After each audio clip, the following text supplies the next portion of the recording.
చెప్పే భారత్ ఎన్బి టీవీకి స్వాగతం. నేను మీ జేకే. మిత్రులారా,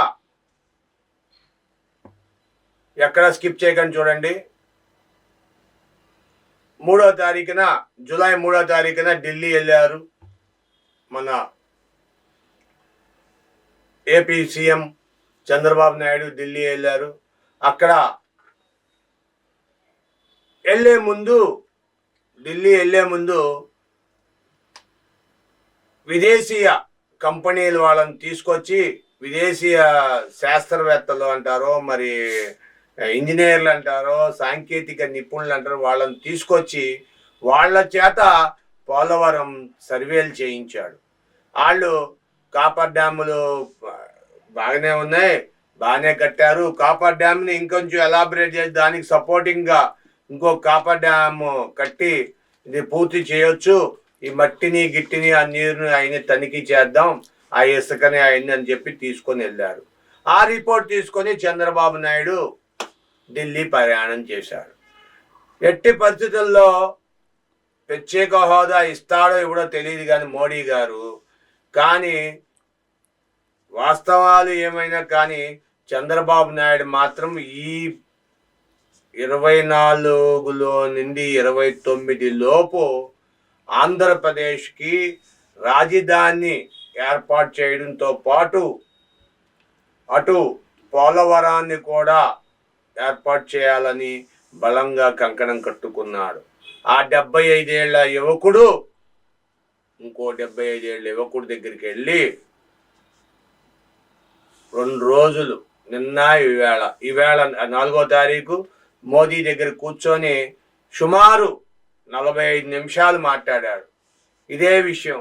మోదీ వెళ్ళగానే ఆప్యాయంగా పాత స్నేహాన్ని పిలిచినట్టు, రా బాబు, ఏం కావాలి నీకేం కావాలి, ఇస్తారా, తీసుకెళ్ళు అని చెప్పి పిలిచాడంట. ఇదంతా సవితి తల్లి ప్రేమ. ఇదంతా నిజం అనుకోబాకండి బెదరు. సవితి తల్లి ప్రేమ ఇది.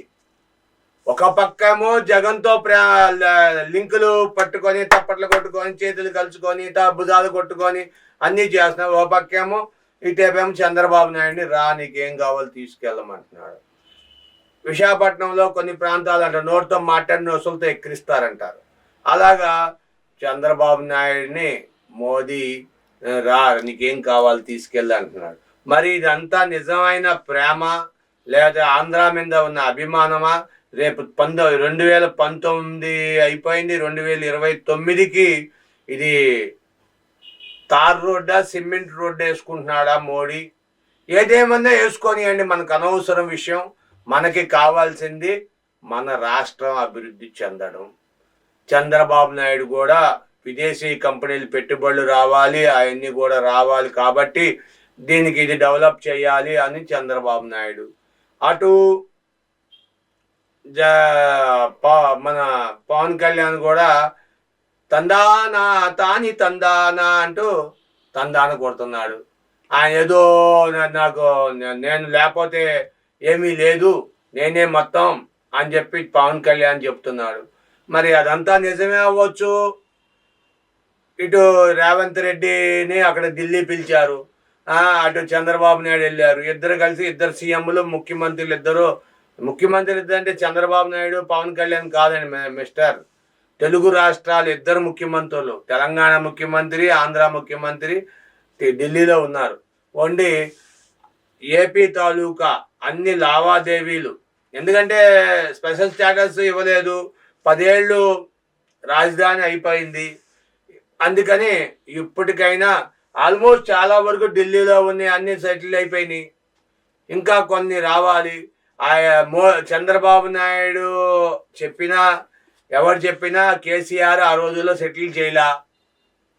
ఆ విద్యుత్ బిల్లులు అవన్నీ, దాని షేర్లు గేర్లు ఇంకా అక్కడ బోల్డ్ అని ఉన్నాయి. చెప్తే వెనకంట రాత్రి చంద్రబాబు నాయుడిని ఒక చిన్న బ్లేడ్ బ్యాచ్ చేత లేకపోతే చిన్న విషయాన్ని పెట్టుకొని బయటకు తోసేశాడు. మరి చంద్రబాబు నాయుడు అంత ధైర్యశాలి ఎందుకు భయపడ్డాడో, ఏం జరిగిందో అదంతా దేవుడికి ఎరకాల, దేవుడికి తెలియాలి. ఆ రోజు బయటకు వచ్చేసాడు. వచ్చినోడు వచ్చినట్టు ఉండకుండా తాత్కాలిక రాజధాని అది ఇది అన్నారు. ఇదంతా అక్కడ దాన్ని ఉపయోగించుకొని వేరే మొన్న సీఎంలు వాళ్ళ మంత్రులు దాన్ని ఉపయోగించుకొని దాంతో బతికేశారు. ఎంత చేసినా ఎవరు సీనియారిటీయో లేకపోతే ఏదన్నానండి మీరు ఆంధ్ర మీద అభిమానం లేకపోతే ఏదన్నా అనుకోండి, రామారావు పేరుని నిలబెట్టాలని చంద్రబాబు నాయుడు చేస్తున్నాడా లేకపోతే తెలుగుదేశాన్ని నిలబెట్టుకోవడానికి చేస్తున్నాడా చంద్రబాబు నాయుడు? ఎందుకన్నా చేయనియండి. కానీ చంద్రబాబు నాయుడు 2019లో గెలిచుంటే వేరేగా ఉండేది. ఈ పాటికి రాష్ట్రం 20 సంవత్సరాలు ముందుకెళ్ళేది. రాకపోవడం 20 సంవత్సరాలు వెనక్కి వెళ్ళిందనే చాలామంది విశ్లేషకులు అంటున్నారు. మరి 20 సంవత్సరాలు వెనక్కి 1-2 సంవత్సరాల్లో అది కంప్లీట్ చేసి ఆ 20 సంవత్సరాలని పొక్లైన్లు పెట్టి బుల్డోజర్లు పెట్టి కంప్యూటర్లో పెట్టి ఏం పెట్టి లాక్కొస్తారో ముందుకు లాక్కొస్తే ఆంధ్ర ప్రజలు నీకు బతికున్నంత కాలం నిన్ను అభిమానంగా చూస్తారు అని నేను గ్యారంటీ ఇస్తున్నా. కాకపోతే మిత్రులారా, చంద్రబాబు నాయుడు అమరావతి పూర్తి చేస్తాడా? నిధులన్నీ కోశాగారం ఖాళీ అయిపోయింది. ఏపీ కోశాగారం ఖాళీ అయిపోయింది. కోశాగారాన్ని మోడీ నింపుతాడా నింపడా? మీ విలువైన అభిప్రాయాలు కామెంట్ రూమ్లో తెలియజేయండి, షేర్ చేయండి, లైక్ చేయండి. Thank you for watching our channel, your channel. Thank you.